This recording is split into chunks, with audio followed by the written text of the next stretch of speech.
Bismillahirrahmanirrahim. Assalamualaikum warahmatullahi wabarakatuh. Kelana Yuda Channel mempersembahkan cerita sunat Pedut Tika Temangan Dauhan episode yang ke-13. Selamat mendengarkan. Apsoro dengan gejolak amarah yang telah menguasainya.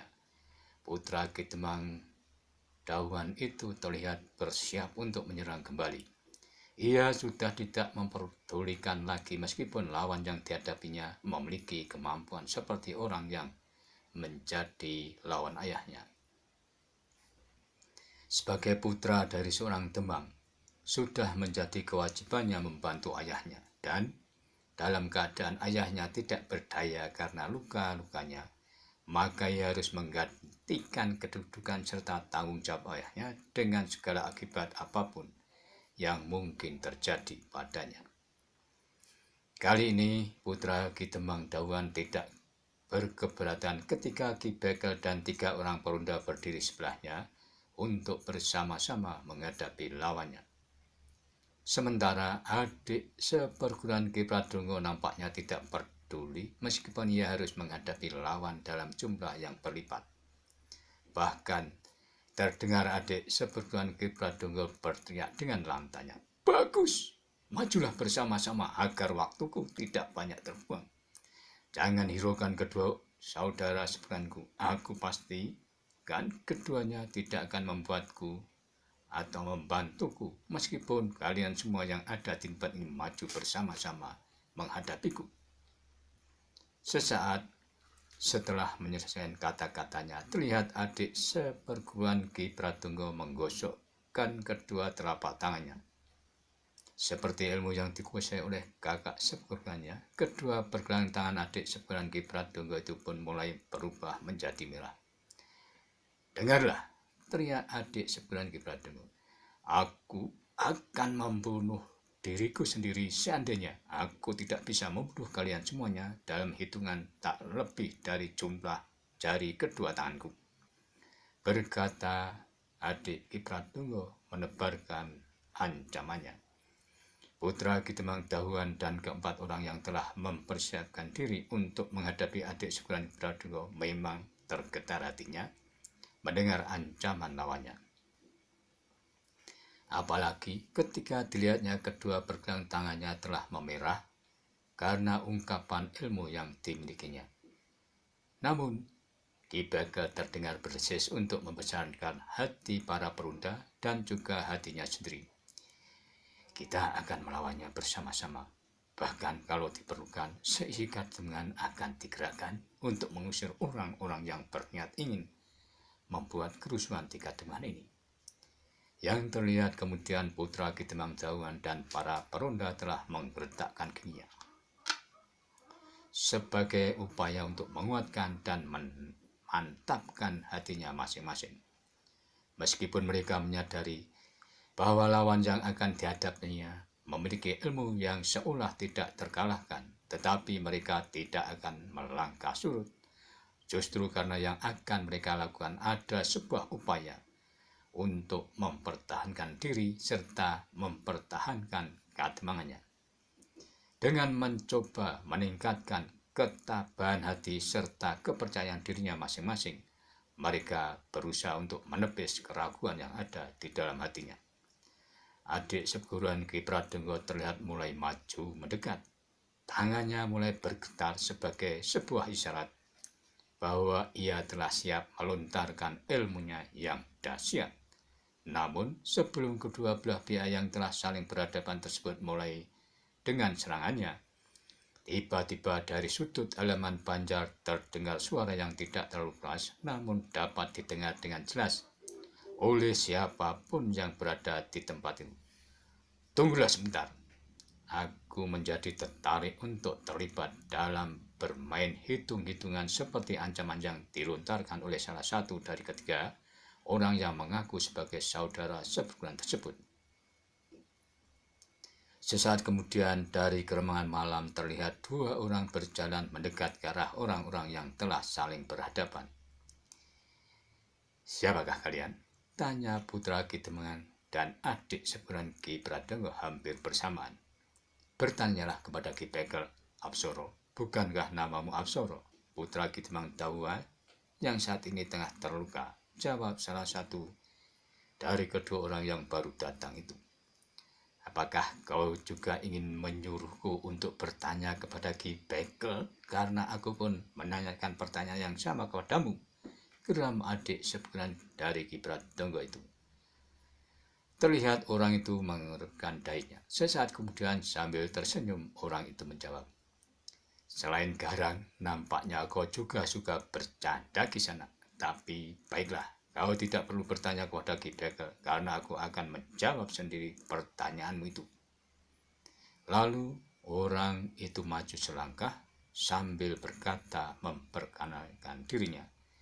Namaku Jatmiko. Yang bersamaku adalah Ki Wilogo pamanku, jawab anak muda yang ternyata bernama Jatmiko. Nampaknya kau bukan penghuni Kademangan ini, bertanya adik sepuran Ki Pradongo. Kenapa kau beranggapan bahwa aku bukan penghuni Kademangan ini? Bertanya anak muda bernama Jatmiko tersebut. Kalau kau penghuni Kademangan ini, tentu putra Ki Demang akan mengenalmu, jawab adik sepuran Ki Pradongo. Mendengar jawaban adik sepuran Ki Pradongo, maka anak muda bernama Jatmiko itu kembali tersenyum sambil berkata, selain garang dan suka bercanda, ternyata kau pun mempunyai pengamatan yang baik di sana. Saat anak muda itu terdiam, namun saat kemudian terdengar ia melanjutkan berkatanya. Baiklah, aku tidak akan menghamburkan jati diriku.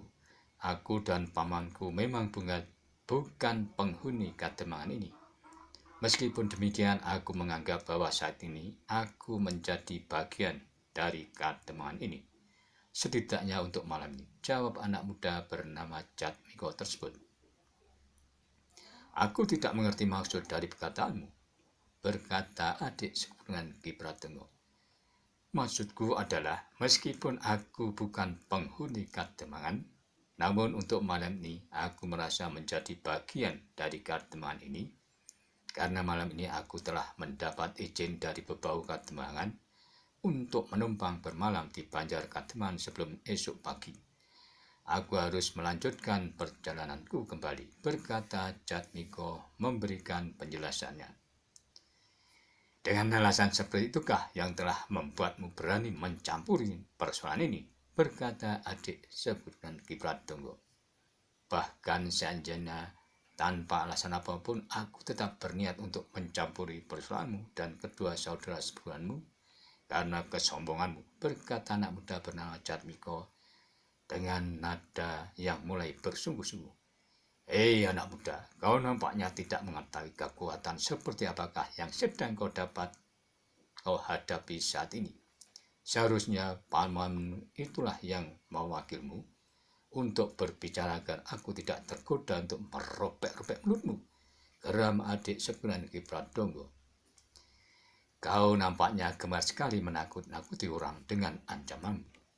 Aku justru lebih tertarik untuk melanjutkan permainanmu tentang hitung-hitungan itu, kata anak muda bernama Jatmiko dengan nada yang datar, seolah anak muda itu tidak terpengaruh sama sekali atas ancaman yang dilontarkan oleh adik seperguruan Ki Pradongo.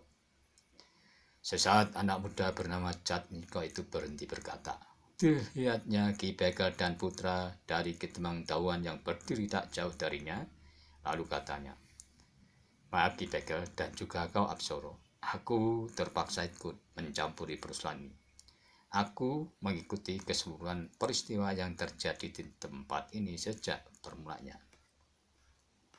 Sebenarnya aku dan pamanku tidak berniat untuk menampakkan diri, apalagi mencampuri persoalan yang terjadi. Namun nampaknya ketiga orang yang mengaku sebagai saudara seperguruan tersebut adalah orang-orang yang kasar dan sombong, serta berniat untuk menebarkan ketakutan atau bahkan ingin membuat kerusuhan di Kademangan ini. Jangan hiraukan keselamatanku. Aku bertanggung jawab atas diriku sendiri terhadap semua yang ingin aku lakukan dengan segala akibat yang mungkin aku terima.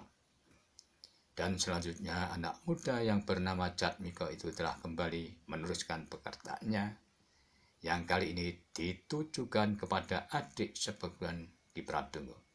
Di sana, bagaimana kalau kita melanjutkan kembali permainan hitung-hitungan yang telah kau mulai sebelumnya?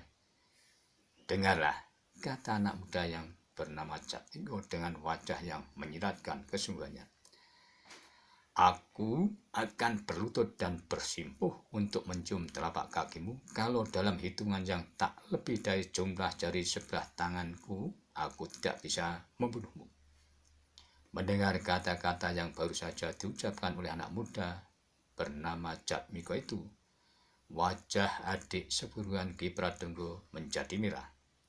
Kemarahnya seolah telah menggumpal dan menyesak di dalam dadanya. Sementara darahnya bagaikan telah mendidih dan terasa akan meledakkan kepalanya. Oleh desakan kemarahan yang seolah-olah tidak dapat ditahannya lagi, terlihat kedua tangannya telah kembali menjadi merah membara, sebagai ungkapan atas ilmu yang dimilikannya. Bocah iblis tidak tahu diri, kata-katamu bagaikan ujung jarum tajam yang menusuk jantungku. Dengan kekuatan ilmuku, aku akan membunuh dan membakar tubuhmu sampai menjadi abu, geram adik seperguruan Ki Pradongo.